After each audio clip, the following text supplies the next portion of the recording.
Bahraini doctors and nurses convicted of conspiring against the government are set to begin their jail sentences. They're due to launch an appeal. The 20 medics maintain that their only crime was to treat wounded protesters. Some of them will serve up to 15 years in jail.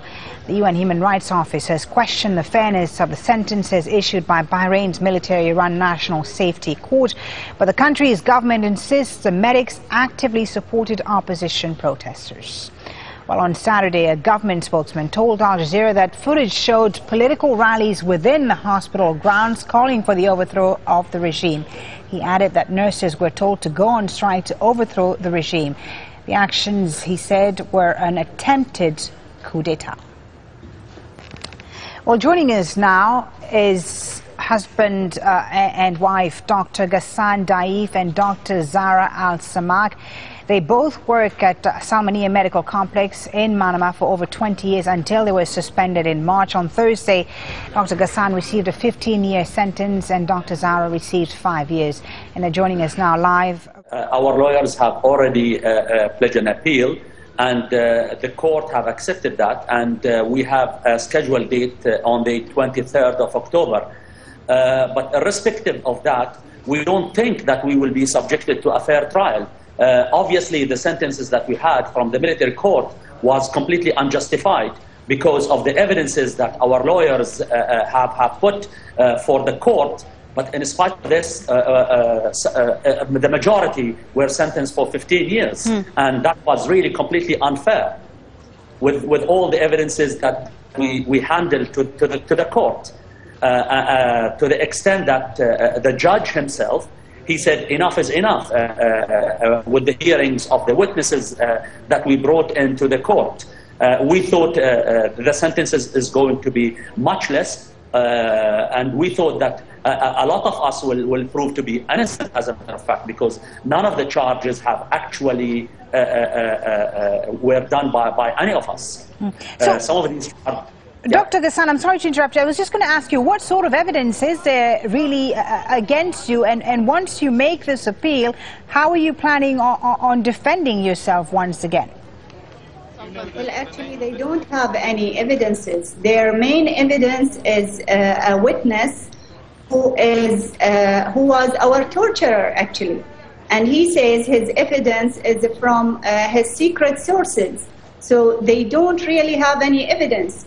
On the other hand, despite the fabricated charges, we have so many witnesses, so many documents, which proves that we are innocent and we didn't do any of these fabricated crimes, and we were only doing our jobs. We were only helping patients and treating patients. Tell us about what's happening now at Salmania Hospital. You are both leading doctors at this medical complex. You know, what happens to your respective departments now? What happens in the way the hospital is run, since, you know, a number of doctors have now been sentenced? Yeah, well, if you can screen the number of consultants, I would say, because the majority of the 20 convicted doctors are senior consultants at the hospital in respected departments, and the hospital at the moment is empty from senior consultants. Some of the departments, as a matter of fact, are run without consultants.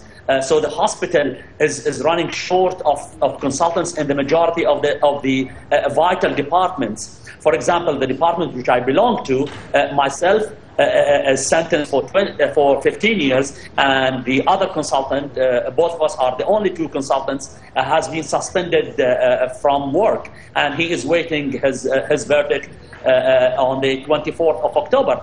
So that means that our department, or the department that I work for, have no consultant whatsoever. What if this appeal against your sentence, isn't favorable to you? What happens then? I mean, are you at all hopeful or optimistic about what's going to happen in the near future? Well, if it was a fair trial from the beginning, I would be hopeful, but I don't think this appeal will do us any favor. I mean, from the start, the judge knows that we are husband and wife and we have 3 kids. And despite all the evidences we've submitted and the lawyers submitted on our innocence, despite that, he still sentenced me 5 years. And he knows my family will be lost, my children will be lost. Actually, or to tell you the truth, I'm not hopeful for the coming appeal. We hope that the international community put a lot of pressure on the government, especially this case of the medics have spread worldwide. Everybody speaks about our case. I mean, it's not only us that speak about ourselves. Everybody in the world is speaking about this case, and this case really deserves a lot of attention from the international community. And we urge all the international community to intervene in order to rescue these medics, in particular, who are proved to be innocent. Dr. Ghassan Daif and Dr. Zahra Al-Samak joining us there live from Manama, and we are hoping to get a government reaction, a Bahraini government reaction on these sentences.